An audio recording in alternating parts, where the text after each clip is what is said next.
Hola, ¿qué tal amigos del ciberespacio? Qué gusto saludarles en esta nueva edición de Toscano en la entrevista. En esta ocasión nos acompaña el senador hidalguense Julio Menchaca Salazar. Senador, gracias por acompañarnos en esta entrevista. Licenciado Toscano, muchísimas gracias, a sus órdenes. Pues vamos, amigos de Toscano en la entrevista, precisamente a platicar con el senador acerca de lo que está pasando en nuestro país, acerca de lo que está pasando en el Senado de la República. Y en este sentido, pues hay temas importantes, senador. Se aprobó el tema de la Guardia Nacional. ¿Por qué hubo tanta complicación en aprobar en un tema que tenía que ver con la seguridad de las y los mexicanos? Es un tema muy importante, licenciado. Mire, lo que se hizo en el Congreso Federal y en la mayoría de los congresos locales es una reforma a 10 artículos de la Constitución que va a permitir que de una manera regular intervenga la Policía Militar, la Policía Naval y la Policía Federal, constituir una fuerza que le permita al Estado poder enfrentar el gran desafío de la inseguridad en nuestro país. El reclamo más sentido que tuvimos durante la campaña de todos los partidos políticos fue la inseguridad, la violencia que azota nuestra patria. Entonces, para ese reto se necesitan medidas muy estrictas. Entonces, hubo planteamientos distintos de cómo poder, primero, estar legalizado el uso de las Fuerzas Armadas en la seguridad pública, poniéndoles un plazo hasta de 5 años. Y después, cómo una autoridad civil puede regular la Policía Militar, la Policía Naval y la Policía Federal. Entonces, hubo un hecho histórico, una aceptación por unanimidad en el Senado de la República, casi por unanimidad en la Cámara de Diputados, y ya van una veintena de estados que lo aprueban. Esto quiere decir que ya está en la base legal, la reforma constitucional. Faltan 4 leyes nuevas, Falta la ley orgánica de la Guardia Nacional, falta regular el uso de la fuerza y falta modificar sin duda el Sistema Nacional de Seguridad Pública. Ahora bien, el tema de Guardia Nacional ha provocado polémica. Unos opinan que debe ser Guardia Civil. ¿Qué tanto tiene que ver el tema, senador, que sea nacional en que sea civil? Es el nombre. La primera propuesta, el primer proyecto era que estuviera bajo el mando del Ejército. Y eso hubo una oposición incluso dentro de la propia fracción de Moreno. Y eso, el nombre es simplemente la Guardia Civil y Guardia Nacional. Va a ser una Guardia Nacional comandada, dirigida por un civil. En este sentido, ¿la Guardia Nacional llega a desplazar a lo que son las Fuerzas Armadas, como el Ejército, como la Marina, como la Policía Federal, senador? No, viene a complementarse, o sea, viene a sustituirlas paulatinamente, gradualmente, en el transcurso de 5 años. El Ejército y la Marina debe de retirarse absolutamente a sus cuarteles y dejar ya una Fuerza Nacional establecida para poder salvaguardar a nivel federal el orden. Tampoco desaparecen las policías estatales y municipales, Es un órgano de apoyo al combate a la inseguridad y a la violencia. En este sentido, en lugar de existir, por decir, 2 fuerzas o 3 fuerzas, van a ser 4 fuerzas que vienen a reforzar precisamente el tema de la seguridad. Va a ser la Guardia Nacional, va a ser las policías estatales, las policías municipales y con el respaldo legalizado en casos extremos del propio Ejército y de la Marina. Bueno, pues ahí está el tema de la Guardia Nacional, pero siguen temas picantes, senador. Yo le preguntaría, antes de seguir con el tema, ¿Andrés Manuel López Obrador es demagogo?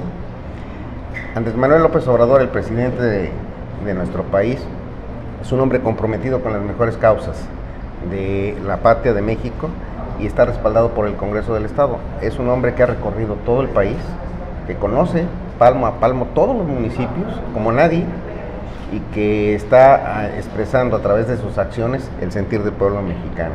Le preguntaba esto de la demagogia, senador, porque acaba de pasar el Día Internacional de la Mujer y bueno, en el Senado, usted lo vivió, pues hubo un debate en torno a la problemática o al tema del aborto. ¿Por qué polemizar en un tema que se relaciona principalmente con las mujeres y que deben ser las mujeres las que le deben dar la aprobación si se aprueba o se desecha? Es un tema que ya es considerado por la Suprema Corte de Justicia como superado. Yo particularmente soy un convencido que las mujeres tienen el derecho de decidir sobre su cuerpo. Hay En el caso particular del aborto hay que distinguirlo. Miren, una cosa es despenalizar el aborto y otra es que el Estado promueva el aborto. Hay sociedades como la China en donde solamente se le permite a las familias tener un hijo. Ese sí es toda una política de Estado pro aborto. Aquí lo que se trata es que la entidad mexicana no gana absolutamente nada al tener en la cárcel a mujeres que han pasado por ese sufrimiento. Yo creo que es un tema muy polémico porque existen también esquemas religiosos, morales de distintos sectores que no lo aprueban, pero ya es una situación que está avalada por la Corte, es un tema superado, es una reforma del 2011, entonces siempre va a ser un tema muy difícil. Y dentro de nuestro propio grupo parlamentario hay Provida y hay quien está por la despenalización del aborto y en todas las fracciones parlamentarias, pero aquí hay una regla universal que coincido con usted, licenciado, en el sentido que la mujer es la que debe decidir qué pasa con su cuerpo. Ahora bien, en el Senado pues entró la polémica entre las mujeres que forman parte pues de esta Cámara. Me llamaba la atención la postura de la experiodista Lili Telles, que dice estar a favor precisamente de la vida. Pero bueno, senador, triste que la senadora asuma una postura personal y no se globalice en la postura general de las mujeres, porque había que preguntarles, si violaran a Lili Telles, ¿qué pensaría? ¿Le cambiaría su manera de ver en torno a una decisión que, como bien lo estábamos comentando, pues debe ser de las mujeres, y los hombres simplemente tenemos que hacernos a un lado y avalar lo que las mujeres deciden en cuanto a su derecho como mujer?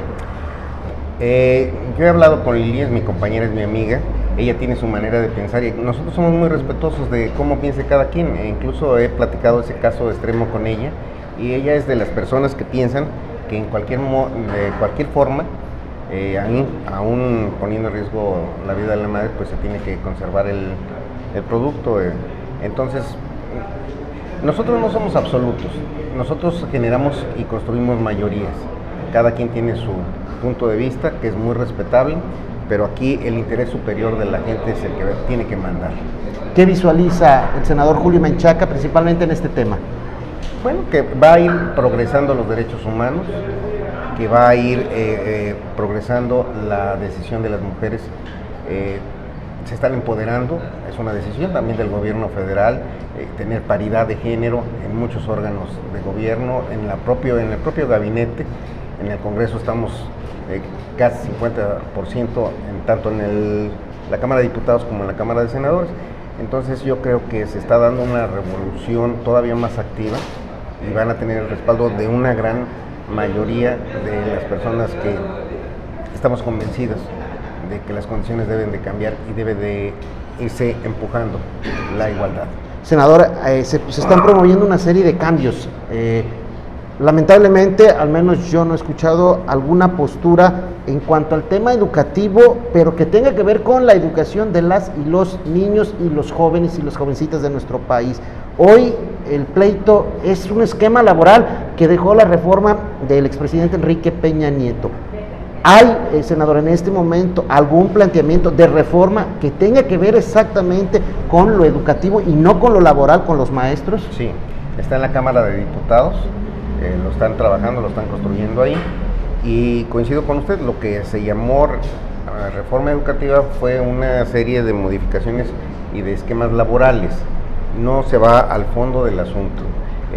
Se despreció la educación que tuvimos los de nuestra generación, ustedes más joven, pero parecía que nada más nos enseñaban a memorizar y no es cierto. Nosotros tuvimos maestros brillantísimos que gracias a ellos tenemos una educación que les reconocemos.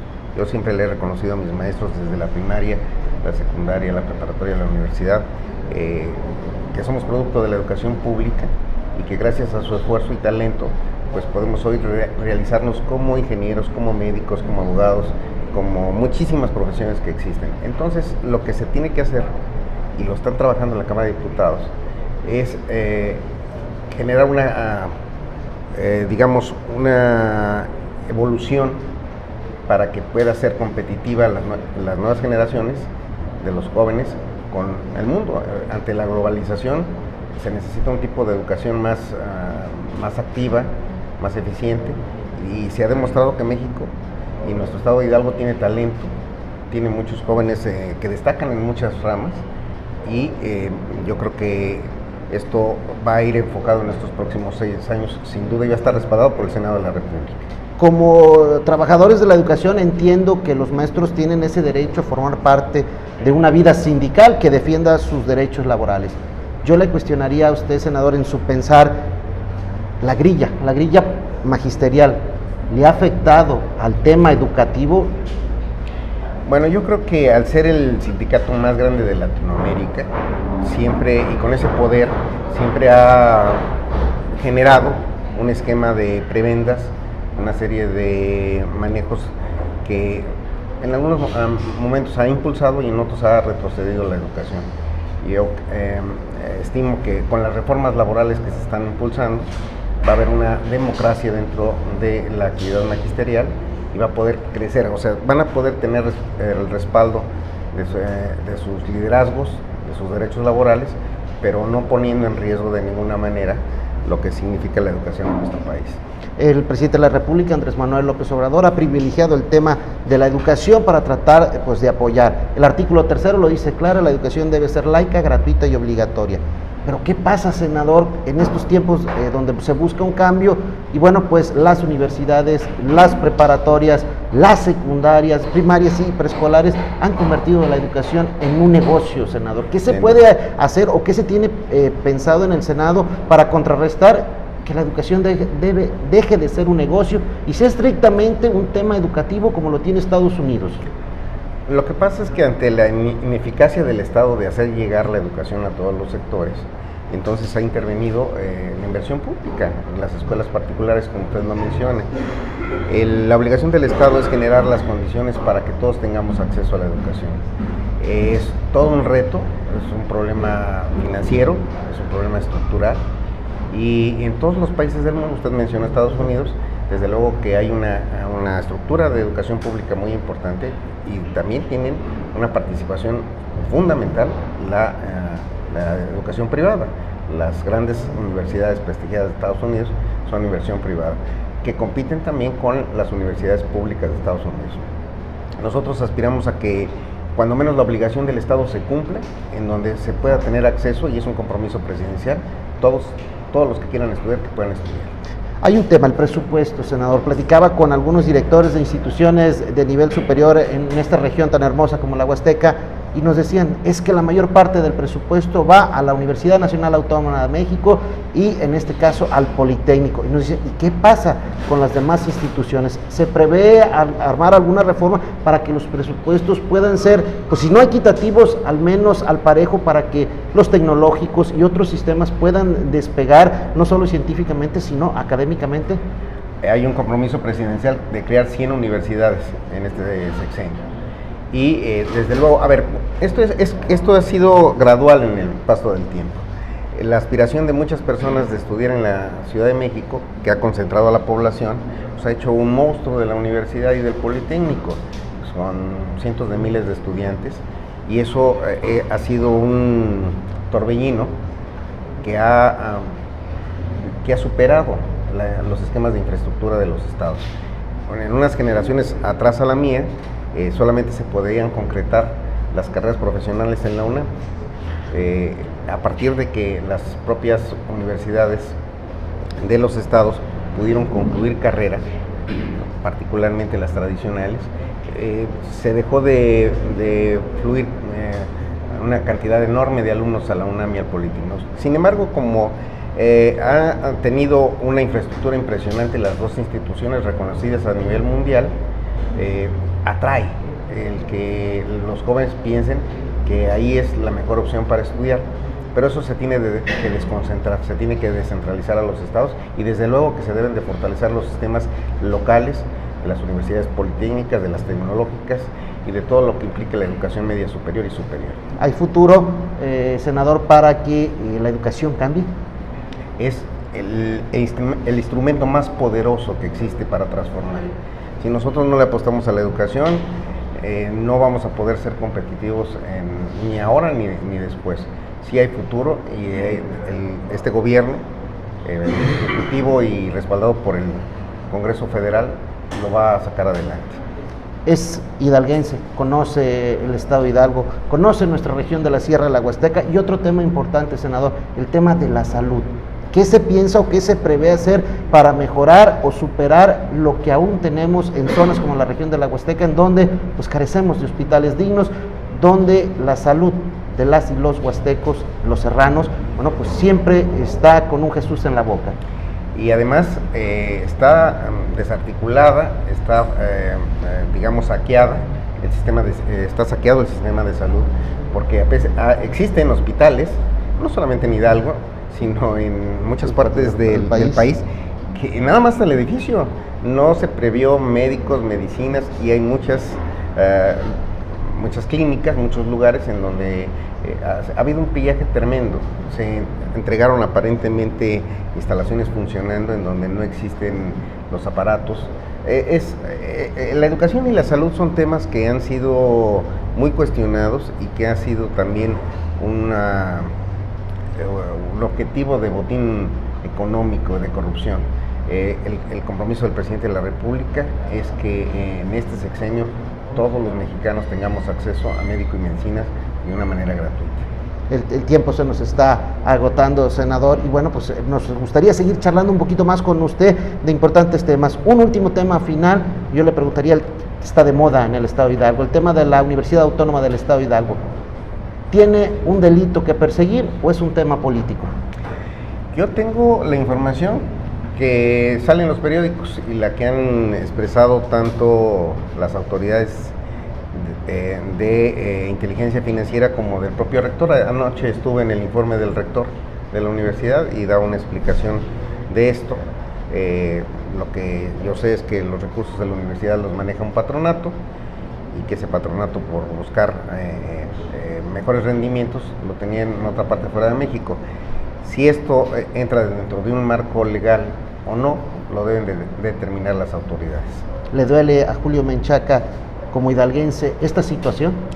No es conveniente. Yo soy egresado de la Universidad Autónoma del Estado de Hidalgo hace 36 años, entonces creo que ese tipo de escándalos cuando menos no ayudan al prestigio de la universidad de mi alma mater. Yo espero que esto se aclare muy pronto.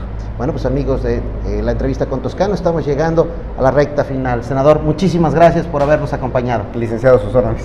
Hasta la próxima. Pues esto ha sido esta edición de la entrevista con Toscano. Yo me despido y los espero en la siguiente edición con otro personaje importante en el estado de Hidalgo.